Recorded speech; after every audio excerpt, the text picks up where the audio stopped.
Greetings. Welcome to today's presentation. Today's topic is Singapore versus Jamaica economy, shocking 60 years comparisons. Now, in 1960, the Singapore GDP per capita was 428 US dollars.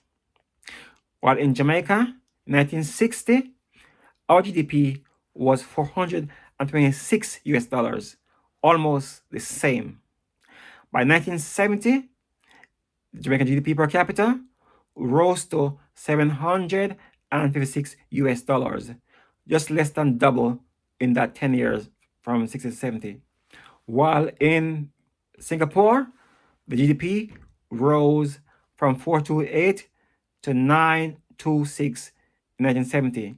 So they're a little bit more than double your GDP over the 10 years.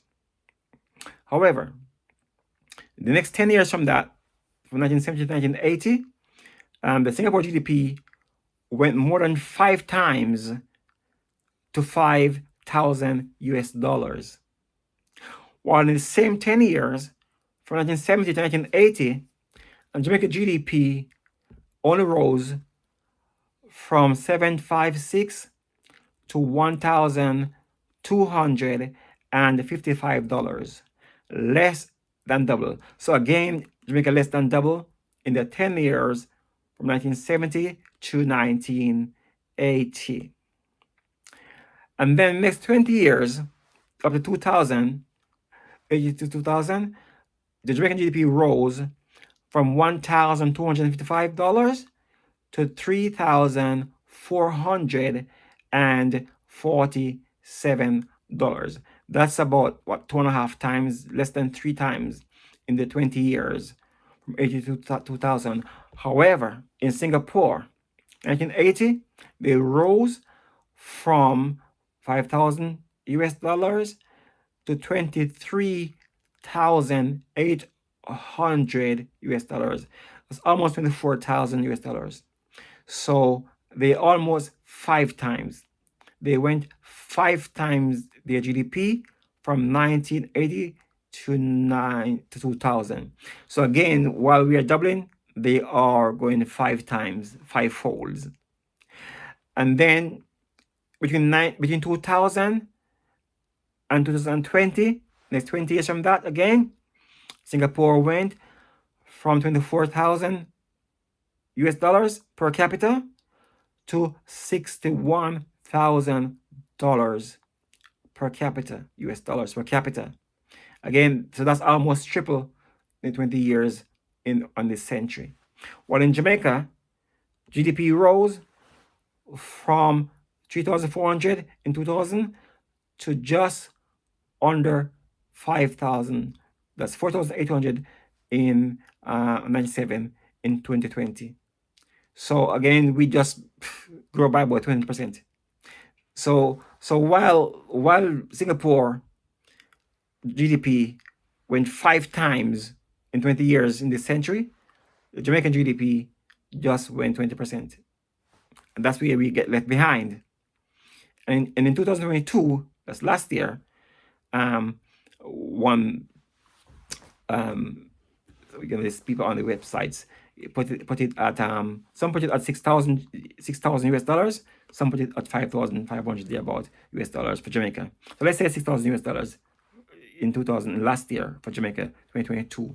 While Singapore, again, they went to 82,000 US dollars so in the last couple of years, again, they put on the next 20,000 US dollars, just in 2 years.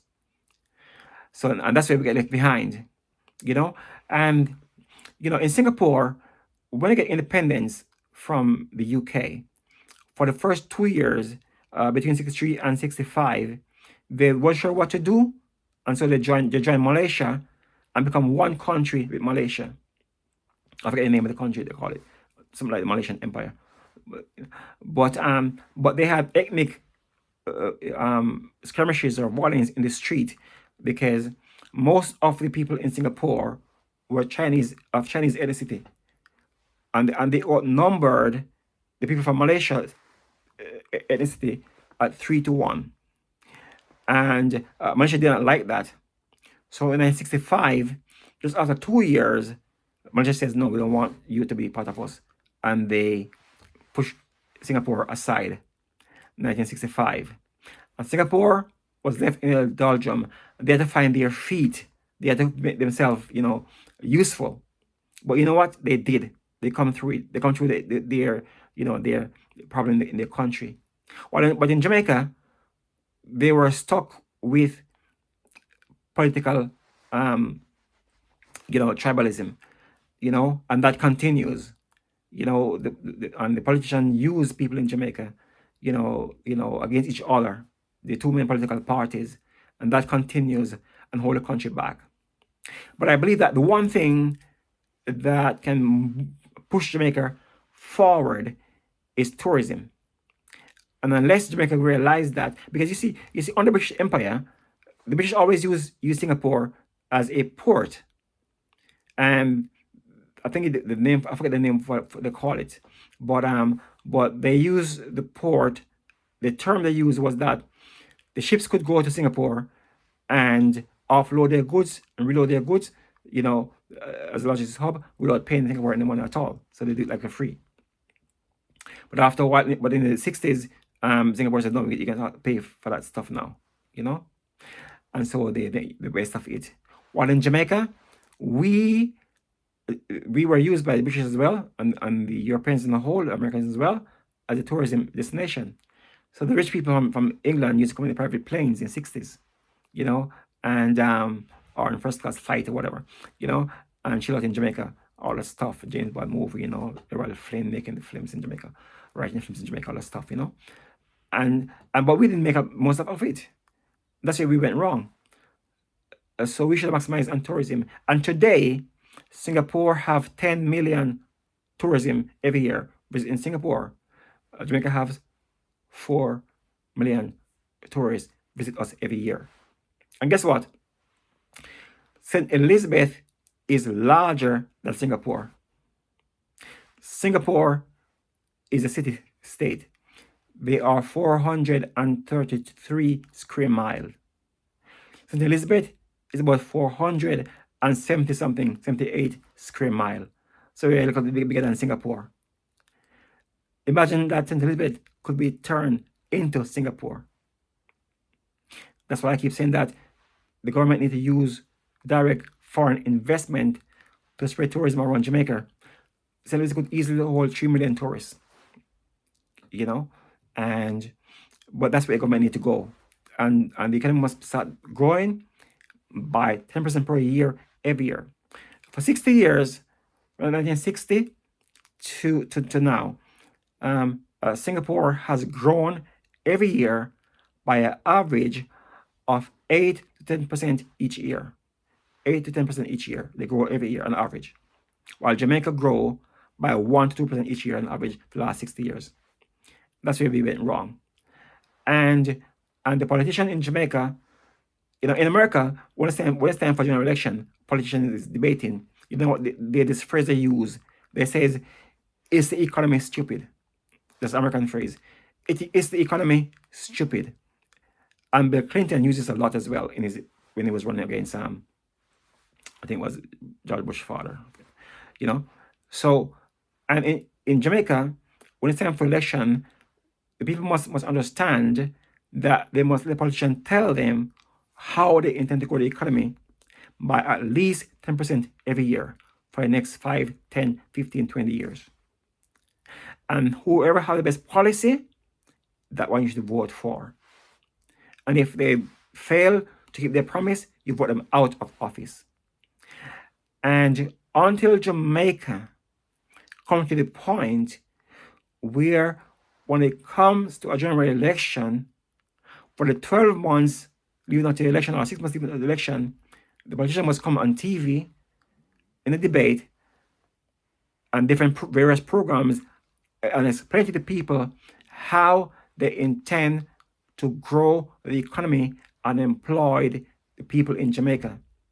Not not some ladies washing some of their clothes for a few hours for the week. The country has been employed, or the guy hustling in the street side, country has employed. No, proper full-time job.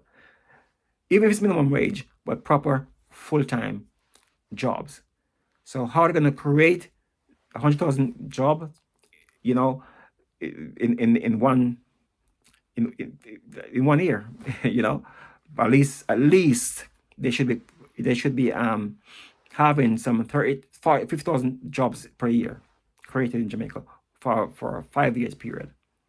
You know, and get people in job so they can send kids to school properly.